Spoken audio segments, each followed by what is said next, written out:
Hello guys, you are seeing Prime News Australia, where we show you the latest and important news of Australia in the fastest and reliable way. So come, let's start by not delaying. 25 big updates of the Australia, especially for you. Before proceeding in the video, comment by commenting from which state you are watching, and also like video, so that YouTube can reach this video to more people of Australia.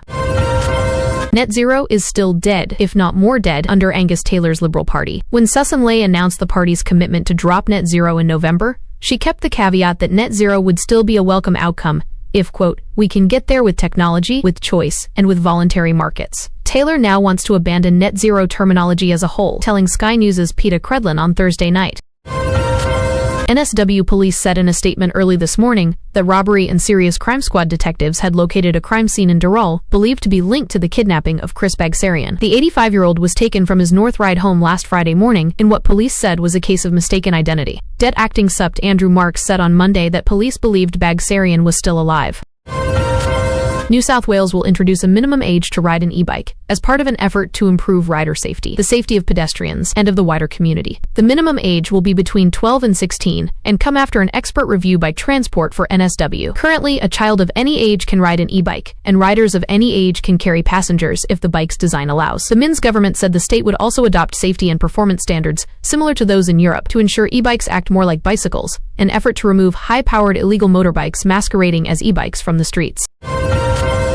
Bilal El Hayek, the mayor of Canterbury Bankstown Council in Sydney, said One Nation's Pauline Hanson should be held accountable for her comments about Muslims in recent days. El Hayek spoke to the ABC as the country's Muslims take part in the holy month of Ramadan, which began on Wednesday and runs through March. At the same time, Lakemba Mosque, one of the country's largest, has faced a series of threats in recent weeks, prompting a police investigation. The Health Minister, Mark Butler, says Andrew Mountbatten Windsor's arrest is a fall from grace, sentiments echoed by the Deputy Liberal leader, Jane Hume. Speaking on a panel on Channel 7's Sunrise this morning, the pair were asked about the arrest in the UK on suspicion of misconduct in public office.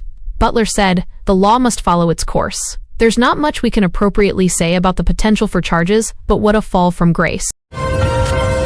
NSW police have charged 4 people after a 44-year-old man, identified in media reports as former NRL star Matt Utai, was shot outside a home in Sydney's southwest earlier this week. Officers said strike forces executed 6 search warrants across Sydney on Thursday, during which they seized 3 vehicles, 1 kilogram of cocaine, weapons and electronics, and clothing related to an investigation.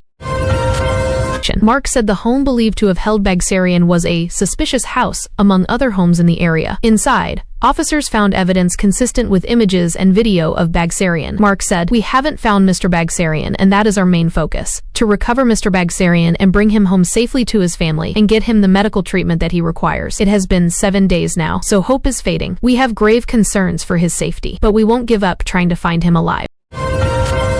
Opposition leader Angus Taylor is speaking at a press conference in Melbourne after a visit to the Adass Israel Synagogue. The synagogue was subject to an arson attack in December 2024. Taylor is speaking about the attack and the devastating terror attack at Bondi Beach last year. Taylor said, "If we are to protect way of life, we need to shut door on Islamic extremism in this country. We need to shut the door people who want to come to this country, bringing hate and violence from another part of the world to our shores."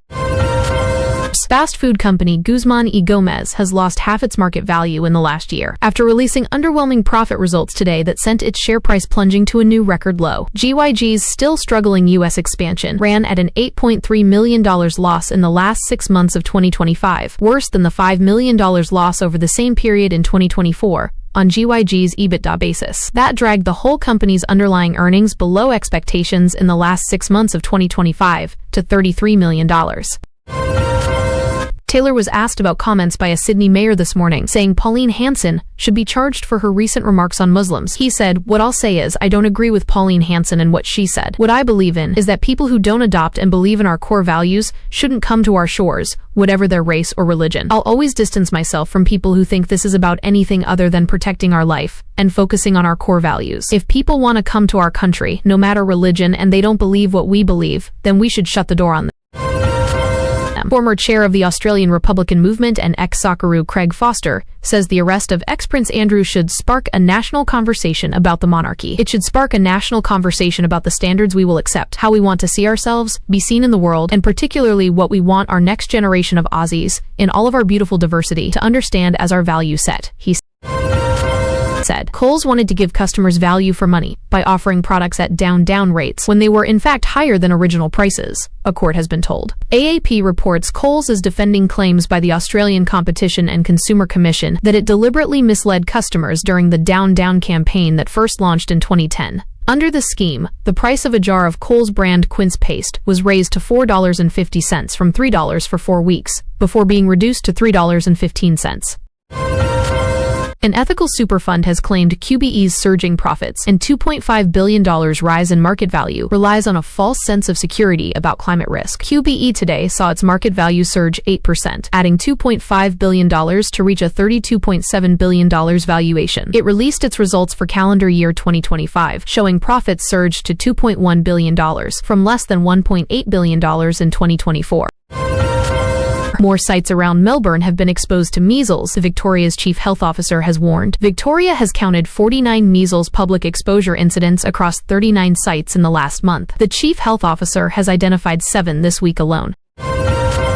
Right-wing lobby group Advance is hosting a conference today in Sydney, where it's invited a host of talking heads for the very non-elite price of $355 per person for the day. So far, punters have heard from the recently elevated Shadow Skills Minister, Jacinta Nampijinpa Price, who was once officially Advance's ambassador, and some financial backers, but the former Prime Minister Tony Abbott is due to deliver his sermon on ending mass immigration across the Anglosphere shortly. Australian Monarchist League spokesperson Alexander Volz says the arrest of ex-Prince Andrew won't spark a second Republic referendum. Volz said, "I don't think so. I think this will blow over. And, I also think, more broadly, people will see Andrew Mountbatten Windsor being arrested. And I don't know if their first thought will be about monarchy and republic. I think their first thought will be about the Epstein file."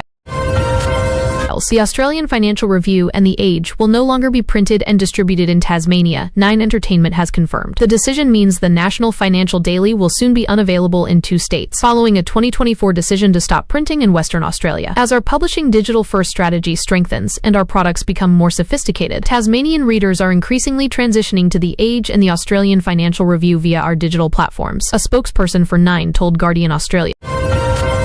Analysis by a leading climate scientist suggests opening up a contentious WA offshore gas field could lead to the death of almost 30 meters coral colonies on the Great Barrier Reef due to its impact on global heating. The Australian Conservation Foundation, ACF, is calling for the government to consider this as it assesses whether Woodside's Browse development should go ahead. The environment group has written to the minister, requesting he review the scope of the project's assessment to factor in the analysis prepared by Professor Sarah Perkins Kirkpatrick from the Australian National University. Anthony Albanese has described Andrew Mountbatten Windsor's arrest as an extraordinary fall from grace, but says the latest crisis facing the British royal family won't prompt another referendum on Australia becoming a republic. The former prince, the brother of King Charles III, was arrested overnight on suspicion of misconduct in public office. Donald Trump has announced he is directing the Defense Department and other agencies to release whatever files they have on the search for alien life. In a post on his social media platform, Trump said that he will ask the Defense Secretary and others to begin the process of identifying and releasing government files related to alien and extraterrestrial life, unidentified aerial phenomena, UAP, and unidentified flying objects.